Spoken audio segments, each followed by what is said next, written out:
ሰላም ጤና ይስጥልኝ ውድ የጤና ላይፍ ቤተሰቦች እንዴት ናችሁ? ልጄ መቼ ነው የሚናገረው? እኩዮች እኮ ማውራት ጀምረዋል ብለው ተጨንቀው ያውቃሉ? የንግግር እድገት እንደማንኛውም አካላዊ እድገት ልምምድና ትክክለኛ ዘዴ ይፈልጋል። ዛሬ የልጆችን የቋንቋና የንግግር ብቃት በከፍተኛ ሁኔታ የሚያፋጥኑ 7 ድንቅ ሳይንሳዊ ዘዴዎችን እናያለን። እነዚህ ዘዴዎች በቤት ውስጥ በቀላሉ የሚተገበሩ ናቸው። በተለይ ዘዴ ቁጥር 6 ብዙዎቻችን ሳናውቀው የምንሰራውን ትልቅ ስህተት የሚጠቁም ነው። እስከ መጨረሻው ድረስ አብራችሁን ቆዩ። ዘዴ 1 ትረካ ወይንም ድርጊትን መግለጽ። ህፃናት ቋንቋን የሚማሩት በመስማት ነው። የምታደርጉትን ማንኛውንም ድርጊት ለልጁ እንደ ሬዲዮ ጋዜጠኛ በዝርዝር ማስረዳት አለባችሁ። ለምሳሌ ልጁን እያጠቡ ከሆነ አሁን እግርህን በሳሙና እያጠብኩት ነው፣ ዋው ለብ ያለ ነው፣ አሁን ደግሞ በፎጣ እያደራረኩልህ ነው እያሉ ማውራት። ጥቅሙ ምን ይመስላችኋል? ህፃኑ ለቃላቶችና ለድርጊቶች ትርጉም እንዲሰጥና የአእምሮ የቃላት ክምችቶች ወይንም ቮካብለሪ እንዲያድግ ይረዳል። ዘዴ 2 የአይን ንክኪና ዝቅ ብሎ ማውራት ፌስ ቱ ፌስ ሌቭል። ከልጁ ጋር ስታወሩ ቁጭ ብላችሁ የአይን እይታችሁ ከልጁ ጋር እኩል መሆን አለበት። ለምሳሌ ቁማችሁ ከላይ ወደ ታች ከማውራት ይልቅ ተንበርክካችሁ የከንፈራችሁን እንቅስቃሴ እንዲያይ ማድረግ። ጥቅሙ ምን ይመስላችኋል? ህፃናት ድምፅን ብቻ ሳይሆን ቃላትን ለመጥራት ከንፈርና ምላስ እንዴት እንደሚንቀሳቀሱ በማየት ጭምር ይማራሉ። ዘዴ 3 ምርጫዎችን መስጠት ኦፈሪንግ ቾይስ። ልጁ የሚፈልገውን ነገር በምልክት ብቻ ሲያይ ወዲያውኑ ከመስጠት ይልቅ ምርጫ በመስጠት እንዲናገር እድል ስጡት። ምሳሌ ውሃ ሲፈልግ ወዲያው ከመስጠት ይልቅ ውሃ ትፈልጋለህ ወይስ ወተት ብሎ መጠየቅ። ውሃ የሚለው ቃል እንዲደጋግመው ማበረታታት።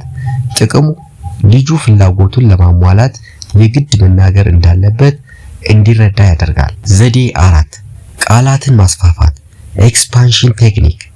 ልጁ አንድ ቃል ሲናገር እናንተ አንድ ተጨማሪ ቃል ጨምራችሁ ድገሙለት። ለምሳሌ ልጁ ኳስ ካለ እናንተ አዎ ትልቅ ኳስ ወይንም ቀይ ኳስ ብላችሁ መልሱለት። ጥቅሙ ምን መሰላችሁ?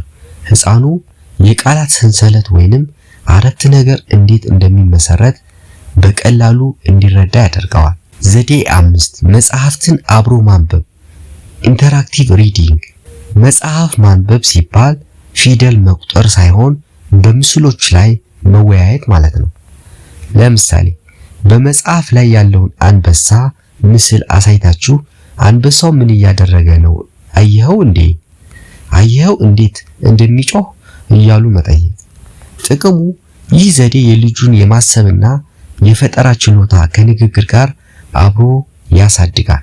ዘዴ 6 የቴክኖሎጂ ወይም ስክሪን ጊዜን መቀነስ። ስልኮችና ቴሌቪዥኖች ለልጆች አንድ አቅጣጫ ወይንም ዋን ዌይ ግንኙነት ብቻ ነው የሚሰጡት። ንግግር ግን የሁለትዮሽ ልውውጥ ነው። ምሳሌ ልጁ ስልክ እያየ ዝም ከሚል ይልቅ ከሰው ጋር እየተጫወተ ድምፅ እንዲያወጣ ማድረግ። ጥቅሙ ከሰው ጋር ያለው ማህበራዊ ግንኙነት ለንግግር እድገት መሰረት ነው። ዘዴ 7 ዘፈኖች እና ጨዋታዎች ሲንጊንግ ኤንድ ሪሚንግ። ዜማ ያላቸው ንግግሮች በህፃናት አእምሮ ውስጥ በቀላሉ ይቀርጻሉ። ምሳሌ ቀላል የልጆች መዝሙሮችን አብሮ መዘመርና ልጁ እንዲጨርስ ክፍት ቦታ መተው። ለምሳሌ አበባዬ ሆይ ለምለም ዝም ማለት። ጥቅሙ ቃላትን በዜማ መያዝ ለልጆች በጣም ቀላልና አስደሳች ነው።